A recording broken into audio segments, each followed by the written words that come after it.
Welcome students. आज हम +2 के second chapter what is economics problem के टॉपिक के ऊपर चर्चा करेंगे। ये टी.आर. जैन की बुक का दूसरा टॉपिक है कि आर्थिक समस्या क्या है, what is an economics problem. जो केंद्रीय समस्याएं क्या हैं उनके बारे में हम बात करेंगे। पर तो आज इस टॉपिक पर चलते हैं कि प्रत्येक मनुष्य की आवश्यकताएं सीमित हैं, परंतु उनकी आवश्यकताओं को संतुष्ट करने के साधन सीमित हैं।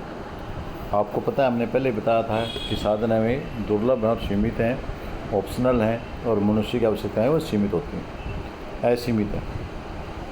प्रत्येक मनुष्य की आवश्यकताएं असीमित हैं। यहाँ शब्द गलत लिखा हुआ है।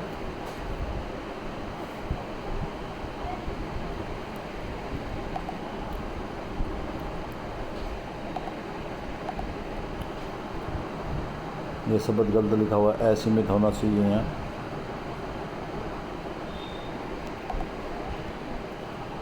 असीमित होती हैं, परंतु आवश्यकताओं को संतुष्ट करने साधन सीमित हैं। इसी तरह एक अर्थव्यवस्था के लिए यह संभव नहीं है कि वह प्रत्येक नागरिक के प्रत्येक वस्तु का उत्पादन कर सके। अतः प्रत्येक अवस्था को यह चुनाव करना पड़ता है कि किस तरह का वह सीमित साधनों को देखकर संतुष्टि प्राप्त करे। उदाहरण के लिए एक अर्थव्यवस्था को यह निर्णय लेना पड़ता है कि कितने साधनों का उपयोग उद्योग के विकास के लिए करें और कितने साधनों का प्रयोग कृषि के विकास के लिए किया जाए। साधनों के चुनाव संबंधी समस्या को यह आर्थिक समस्या कहा जाता है। अतः आर्थिक समस्या चुनाव की समस्या या साधनों के बचतपूर्ण प्रयोग की समस्या है। संक्षेप में हम कह सकते हैं कि आर्थिक समस्या वह समस्या है जिसका संबंध वर्तमान साधनों के उचित बंटवारे से अधिकतम संतुष्टि प्राप्त करना तथा भविष्य में साधनों की वृद्धि करने और उनके वितरण से। तो आपको समझ में आ गया कि समस्या क्या है। सबसे चुनाव की समस्या। Definition of the economics problem, इसकी परिभाषा पढ़ते हैं हम डेफिनेशन की। आर्थिक समस्या का संबंध मनुष्य की वैकल्पिक आवश्यकताओं के लिए सीमित साधनों का वितरण तथा संसाधनों का अधिक से अधिक आवश्यकताओं की संतुष्टि करने के लिए प्रयोग करने से है। ये लेफ्टविच ने दी थी। अकॉर्डिंग टू लेफ्टविच है ये परिभाषा इन्होंने दी थी।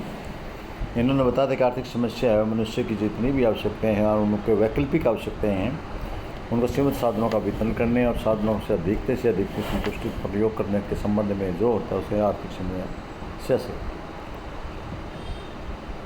एरिक प्रॉन के अनुसार आर्थिक समस्या मूल रूप से चुनाव की आवश्यकता से पैदा होने वाली समस्या है। इस चुनाव का संबंध व्यक्ति के प्रयोगों वाले सीमित साधनों के प्रयोग से और यह साधनों के उचित उपयोग की समस्या है।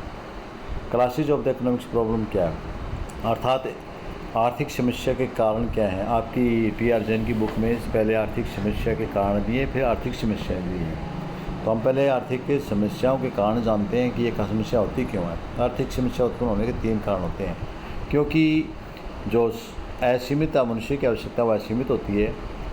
अनलिमिटेड वांट्स हैं प्रत्येक मनुष्य की, कहते हैं जितने भी मनुष्य, प्रत्येक मनुष्य की आवश्यकताएँ असीमित है। कोई भी मनुष्य अपनी समस्त आवश्यकताओं को पूर्ण रूप से संतुष्ट नहीं कर सकता। किसी निश्चित उद्देश्य में, किसी निश्चित समय में प्रत्येक समाज में असंख्य संतुष्ट आवश्यकताएं होती हैं जिन्हें अर्थव्यवस्था में उपलब्ध साधनों से पूर्ण करने से संतुष्ट नहीं किया जा सकता। दूसरा जो साधन है वो दुर्लभ है या सीमित है, लिमिटेड रिसोर्स है। आवश्यकताओं को संतुष्ट करने वाले अधिकतर साधन सीमित या दुर्लभ होते हैं। इन पदार्थों को दुर्लभ इसलिए कहा जाता है क्योंकि इनकी मांग पूर्ति से अधिक होती है, इसीलिए इनकी कीमत भी होती है।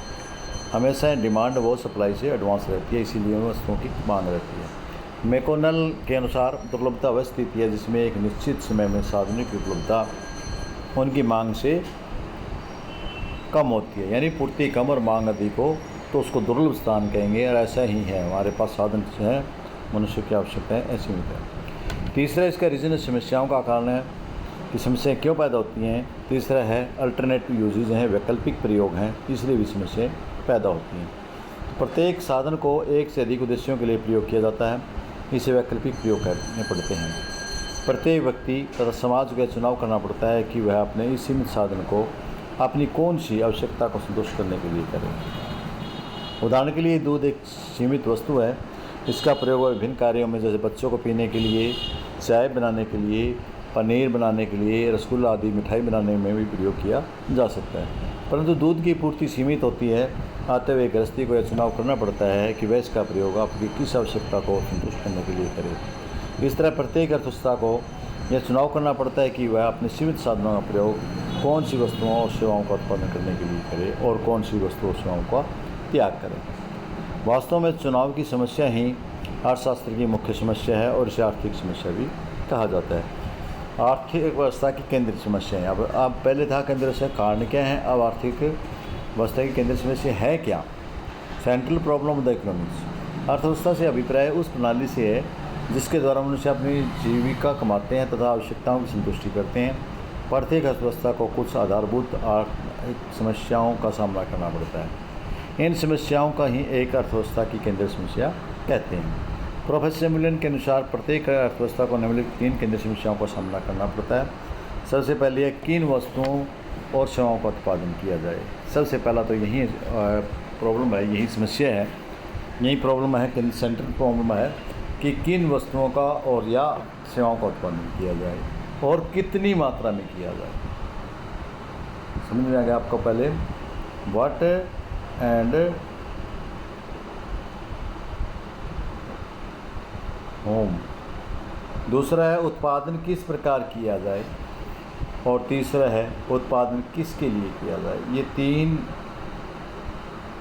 समस्याएं हैं, 3 इनकी समस्याएं 3 ही हुए कारण थे। तो पहला आपका सेंट्रल प्रॉब्लम में किन वस्तुओं और सेवाओं का उत्पादन किया जाए और कितनी मात्रा में किया जाए। व्हाट डू यू प्रोड्यूस, क्या उत्पादन किया जाए और कितना किया जाए। प्रत्येक तो सबसे पहले और मुख्य आर्थिक समस्या केंद्रीय समस्या यह निर्धारण करना है कि कौन सी वस्तुओं और सेवाओं का उत्पादन किया जाए जिससे लोगों की अधिकतम आवश्यकताओं को संतुष्ट किया जा सके। इस समस्या के उत्पन्न होने का मुख्य कारण यह है कि आवश्यकताएँ असीमित हैं और साधन हैं वे सीमित होते हैं। अतः प्रत्येक अर्थव्यवस्था को चुनाव करना पड़ता है कि किन आवश्यकताओं को संतुष्ट किया जाए और किन को छोड़ा जाए। इस समस्या का दूसरा नाम है चुनाव की समस्या भी है। अर्थव्यवस्था को निम्नलिखित 2 बातें तय करनी पड़ती हैं।